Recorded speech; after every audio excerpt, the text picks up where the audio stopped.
देखो महविश, मैं तुमको अब और बर्दाश्त नहीं कर सकती।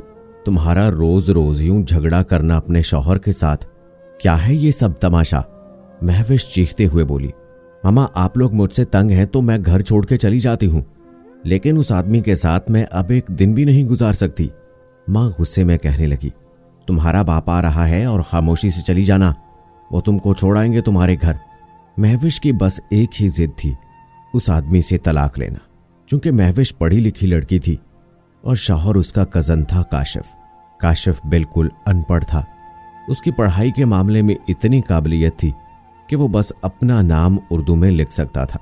लेकिन वहीं साथ साथ काशिफ अच्छा लड़का था, न सिगरेट शराब न कोई बुरी आदत, अपने भाई की कंपनी में जॉब करता था। और महविश पीएचडी की हुई लड़की थी। न जाने क्यों इन दोनों का रिश्ता कर दिया गया था, शायद के कजन्स थे इसलिए, या कोई और वजह। महविश इंग्लिश बोलने वाली लड़की और काशिफ बिल्कुल पंजाबी पेंडू सा। कभी जो महविश कह देती कि काशिफ तुम खुद को संवार कर क्यों ना रखते हो, तो काशिफ मियाँ की उर्दू यूं होती, क्या स्यापा मुझको पाया हुआ है, जब भी मैं घर बढ़ता हूं तो मुझे गल्ला सुनानी शुरू कर देती हो। महविश को उसकी उर्दू से भी चुभन थी, होती भी क्यों ना। लेकिन जहां वो पेंडू सा काशिफ इतना बुरा था, वहां वो महविश की सांस पे सांस वार देता था। बहुत प्यार करता था, इतना प्यार कि शायद कोई सोच भी ना सकता हो। महविश की हर बात को हुक्म समझता था, बस बेबस था तो तालीम के हाथों। महविश के दोस्त कभी घर आते तो काशिफ की सादगी का मजाक बनाते थे, जो महविश से बर्दाश्त ना होता, और सारा गुस्सा काशिफ पे निकालती थी। काशिफ खामोशी से सुन लेता, क्योंकि वो खोना नहीं चाहता था महविश को। जब मोहब्बत सच्ची हो तो महबूब का जहर भी जाम लगता है। महविश के लिए हर रोज कुछ न कुछ गिफ्ट लेके आता था। महविश को घर के काम भी न करने देता, चाय तक खुद बनाता था। लेकिन महविश इतने प्यार के बावजूद भी उसके पेंडू टाइप होने पे चढ़ जाती थी। काशिफ एक बार रोमांटिक मूड में था, गुलाब का फूल पकड़ा और महविश के सामने आकर बैठ गया।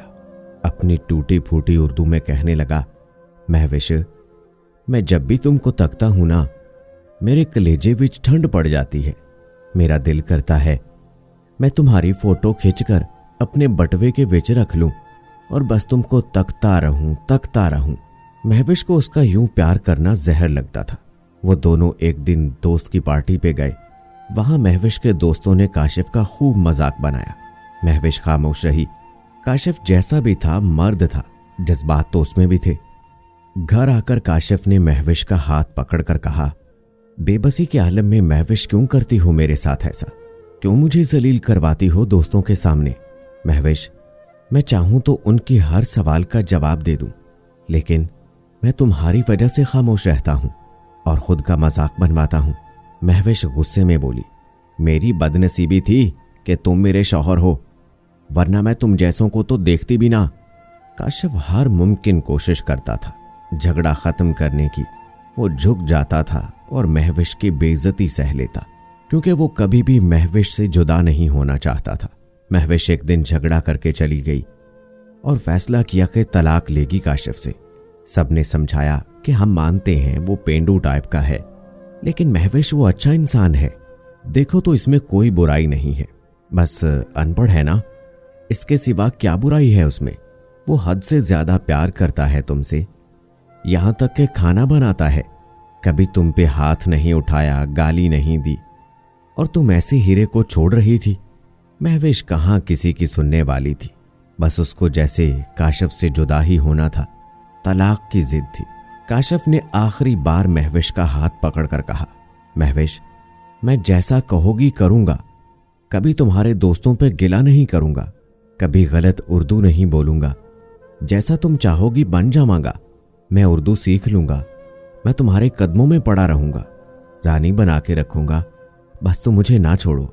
महविश को तो एक अजीब सी चिढ़ थी काशिफ से, वो ना मानी और काशिफ से तलाक ले ली। काशिफ बेबसी के आलम में महविश को आखिरी बार देख रहा था।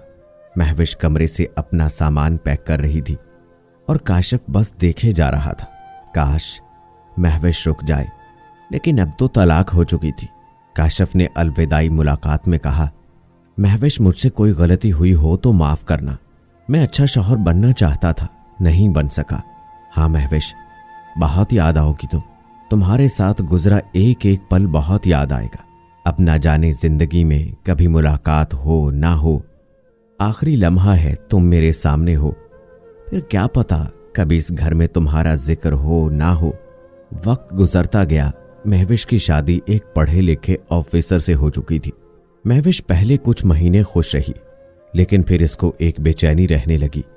हाँ, उसका नया शौहर इंग्लिश बोलता था, उर्दू बोलता था, पढ़ा लिखा था, सब महविश की ख्वाहिश के मुताबिक था। लेकिन कहीं जो कमी थी तो वो काशिफ के प्यार जैसी। वो काशिफ जो अपनी हर बात से पहले महविश की राय लेता था, अब वहीं पे नया शौहर अरसलान कभी जरूरी ही नहीं समझता था महविश से कोई बात शेयर करना। अरसलान घर आता, महविश उसको खाना देती, चंद बातें होती और अरसलान लैपटॉप या फिर मोबाइल के साथ लग जाता। महविश को एक अजीब सी बेचैनी होने लगी और वो अरसलान में से उस अनपढ़ काशिफ को तलाश करने लगी। हाँ, अरसलान ने कभी तारीफ नहीं की थी महविश की, कभी कोई गिफ्ट नहीं लाकर दिया था, कभी कोई प्यार भरा जुमला नहीं बोला था। महविश को जैसे काशिफ का वो टूटी फूटी उर्दू में गुलाब का फूल देकर प्यार करना सताने लगा। कभी जो महविश कोई ख्वाहिश का इजहार करती तो अरसलान इग्नोर सा कर देता। महविश के पास अब पसंद का इंसान तो था, लेकिन प्यार करने वाला शौहर नहीं था। महविश को आज उस अनपढ़ काशिफ के प्यार की कदर हो चुकी थी। वो वापस काशिफ की आगोश में जाना चाहती थी। वो फिर से काशिफ की टूटी फूटी उर्दू सुनना चाहती थी। वो काशिफ को सीने से लगाना चाहती थी, लेकिन कैसे? अब वक्त गुजर चुका था, शाम ढल चुकी थी। महविश बस काशिफ के पास जाना चाहती थी, तो ये तो अब नामुमकिन था। बिछड़ने का फैसला महविश का था। काशिफ की वफाएं बहुत याद आती थीं। वो हर वक्त खुद को कोसती रहती थी। काशिफ जैसा भी था, एक अच्छा शौहर था, ख्याल रखने वाला इंसान था, और अरसलान पढ़ा लिखा तो था, लेकिन उसके पास टाइम ही नहीं मेरे लिए। कहाँ काशिफ की खट्टी मीठी सी बातें और कहाँ अरसलान। काशिफ ने भी शादी कर ली, लेकिन इस बार किसी समझदार पढ़ी लिखी डॉक्टर लड़की ने हाथ थामा था काशिफ का और बहुत प्यार करने वाला हमसफर पा लिया था। महविश अब दोबारा कैसे कहे किसी को उसे काशिफ के पास जाना है।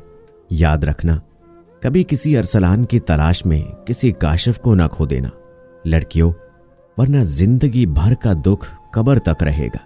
मोहब्बत में तालीमी डिग्रियां जरूरी नहीं है, काशिफ जैसा सादा सा इंसान जरूरी है। काश के जो मैं कहना चाहता हूं किसी के दिल में मेरी बात घर कर जाए। मोहब्बत से बढ़कर कुछ नहीं होता, और जो लोग मोहब्बत से कुफ्र करते हैं उनका मुकद्दर फना के सिवा कुछ भी नहीं।